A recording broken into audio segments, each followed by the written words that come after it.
So a couple of years I moved out of state with a boyfriend. Was super excited about it, but for some reason had anxiety about being so far from friends and family. One of the ways my anxiety was coming out was with nightmares and night terrors. I'd wake up violently sitting up in a cold sweat, gasping and whatnot.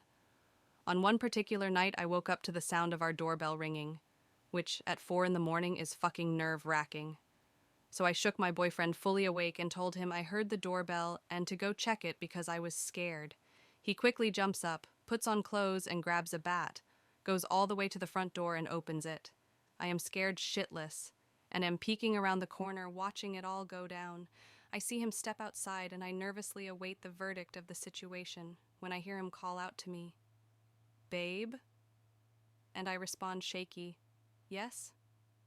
He stands in the doorway with a frustrated, tired look in his eyes and says, "We don't have a fucking doorbell." In second grade, I told everyone that I was leaving school before next semester to move to Hollywood to play Megan's cousin from Vermont on Drake and Josh. At first, I just told my best friend, but then the whole school found out. I had people coming up to me and asking me for my autograph, and a teacher even asked for a picture with me. When I showed up on the first day of school in third grade, I told everyone that the show was going off the air after the season finished, even though I did not know when it was ending, so they wouldn't need me. And the show ended after that season, and everyone believed me up until like sixth grade. But now my best friend will never let me forget about it, and I'm so angry. So my oldest brother Ethan doesn't like wearing pants while at home. He wears boxers, because he's a gentleman, but refuses to wear pants. So one day we're all just chilling on the couch when Ethan comes in wearing his boxers. My younger brother Eric asks if he can take off his pants too, and Ethan says, "Yeah, just make sure you have clean underwear on." Eric leaves the room, goes upstairs, and comes back 3 or 4 minutes later without pants in my underwear. And not just any underwear. Victoria's Secret, my Victoria's Secret, the only girl in the family. Ethan is laughing his ass off. Nate, next oldest brother, is rolling on the floor, and I'm just sitting there like WTF. My dad chooses the best time to come in with guests when one of his 10-year-old sons is standing in the living room, wearing his only daughter's frilly Victoria's Secret. His oldest isn't wearing pants, and the other two sons are on the floor dying. The neighbors haven't come over since. So, when I was in the 8th grade, science class was the most boring hour of my life. Everyone would play games on their computers.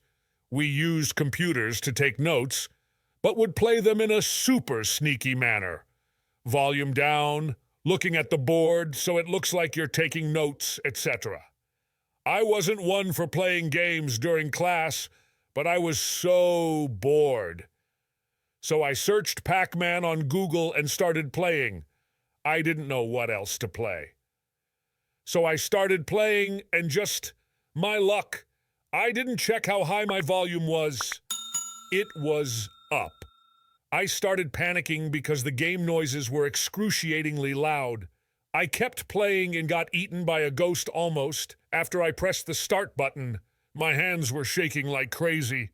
My strict science teacher looked me straight in the eye. Since my crush sits behind me in class, when we stood up to do the pledge, I stood up too fast, and I stumbled over to him to not fall on the ground. I reached to grab his desk, but I accidentally grabbed him, and I ended up falling on top of him, and we both screamed. Luckily, I didn't hurt or crush him. My teacher and everyone else started laughing, and I got so red afterwards. Now, when we stand up for the pledge, he moves to the back of the room away from me. Okay, so one time when I was really little, I had a best friend who was kind of strange, but so my mom got a call one day asking if she was over at my house because they couldn't find her. And so they called again about 2 hours later to ask if we could help look for her. And so about 3 hours of looking, we had covered the entire neighborhood, and they were about to call the police, and we decided to check their house one more time. And my mom went into her room and found her completely naked and sleeping on the top of a super tall shelf in her closet. My best friend and I are super weird, and whenever either of us sees an attractive person, we tend to take a picture of them and send it to each other, because why not? Anyway, I was on a cruise ship with my grandparents, and I spotted this super cute guy a couple of years older than me. Naturally, I freak out a little, and I whip out my phone. Bear in mind, I'm sitting next to my grandparents in the middle of a crowded lobby. So I open my camera, take a picture, and guess what? The fucking flash was on, wasn't it? I make eye contact with this cute guy and look at my grandparents, who both look extremely disappointed, and a few other people are looking at me. I left the room immediately. When I was about 5, 6, my mum and stepdad bought my sister and me bikes for Easter. After church, they were like, "Do you want to learn how to ride them?" And I was like, "Duh." I'd finally gotten the hang of it, and I was riding around the circle showing off. And my mum was like, "Say cheese." So I look over at her for a second and I fucking ram into a car at full speed. A parked car that I didn't even see, like at all.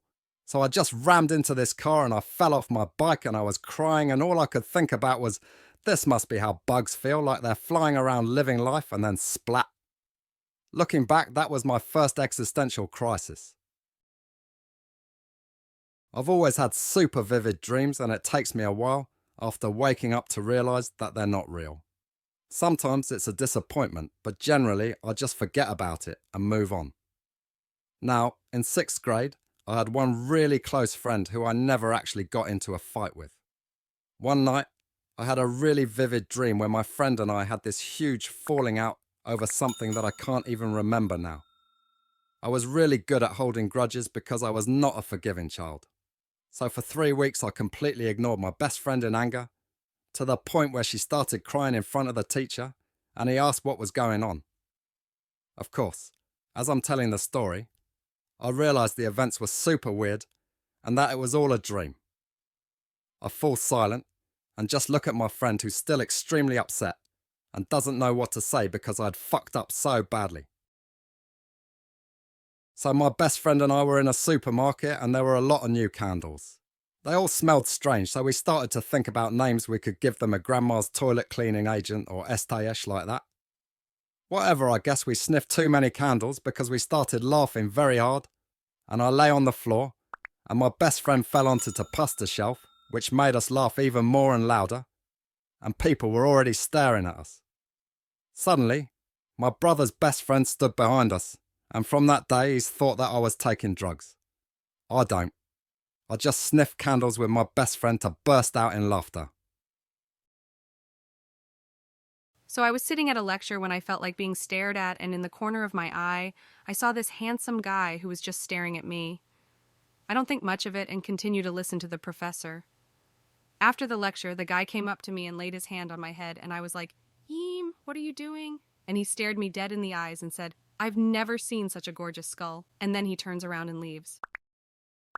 A couple of years ago, my friends and I were going to see a movie in the theater at the mall. Instead of paying the ridiculous movie theater prices for pop and candy, we decided to go to Target to buy some stuff. This was when Coca-Cola started to put people's names on their bottles. My friend told me she had seen a bottle with my name on it inside this bin of Coke. I was weirdly excited since I hadn't gotten one with my name on it yet. After I had bought the drink, I opened it inside Target and it exploded everywhere. The pop was at least 5 or 6 feet in diameter. I watched as people passed the mess and made looks of disgust. Imagine if I had opened it inside the theater.